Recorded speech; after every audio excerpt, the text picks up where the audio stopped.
देखिए इस सूक्त में कह रहा है कि नैना अंतर आओ तू, जो हो नैन झपेऊ, ना हो देखो और को, ना तुझ देखन देऊ। नैना अंतर आओ तू, यहाँ पर एक भक्त प्रभु से कह रहा है कि नैना मानी मेरे आँखों में, अंतर माने अंदर, आओ तू, तुम आ जाओ, यानी मेरे आँखों के अंदर तुम आ जाओ। और आने का मतलब उसी में बैठ जाऊं। ज्यों हो नैन झपेऊँ, जैसे ही मैं अपने नैनों माने आँखों को, झपेऊँ माने बंद करूं, यानी जैसे ही मैं अपनी आँखों को बंद करूं, आप मेरे उन आँखों में आकर के बैठ जाओ।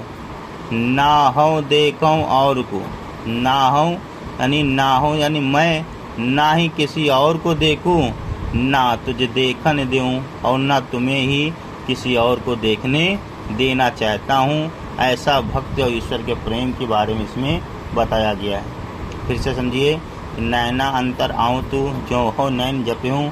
यहाँ पर कह रहे हैं परमात्मा से। कबीरदास जी कहते हैं कि हे परमात्मा, ज्यों ही मैं अपने नेत्र बंद करूं, तू मेरे नेत्रों के अंदर शीघ्रता से आकर के बैठ जाओ।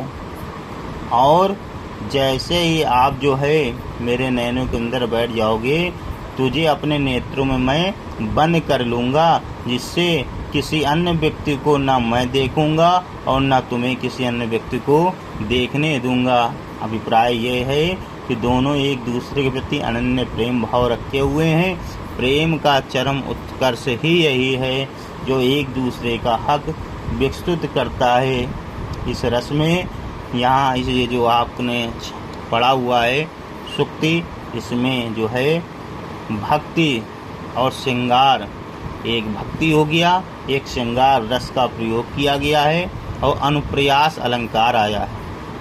इसी प्रकार से आगे सूक्ति कह रही है, कबीर हरि रस यों पिया, बाकी रही न था कि, बाका कलश कुमार का, बहुर न चढ़ई चाकी। कबीर हरि रस यों पिया। कबीरदास जी कह रहे हैं कि मैंने प्रभु के प्रेम भक्ति रूपी रस का छक कर पान कर लिया है, यानी पेट भरकर मैंने उसको ग्रहण कर लिया है। बाकी रही न था कि, अब मुझे किसी प्रकार की कोई लालसा बाकी नहीं रह गई है, यानी मैं प्रभु के भक्ति रूपी जो तृष्णा थी वो मेरी शांत हो चुकी है। ठीक उसी प्रकार से जिस प्रकार से बाका कलश कुमार का, जो कुमार होता है उसका जो कलश होता है वो पक चुका होता है, बहुर न चढ़ई चाकी, दोबारा वह उसको चाक पर नहीं चढ़ाता है। फिर से समझ लीजिए, कबीर हरि रस यों पिया, बाकी रही न था कि, पाका कलश कुमार का, बहुर न चढ़ई चाकी।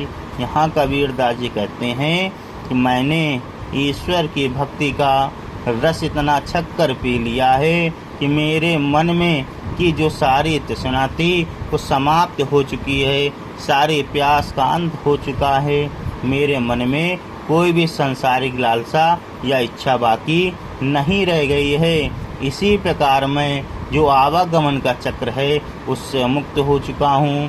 ठीक उसी प्रकार से जिस प्रकार से कुमार का घड़ा जब पक जाता है तो वह दोबारा उसे अपनी चाक पर नहीं चढ़ाता है या चाक पर चढ़ाने की आवश्यकता नहीं होती है। इस सूक्त में शांत रस का प्रयोग किया गया है और श्लेष रस और रूपक रस की यहाँ पर बात की जा रही है।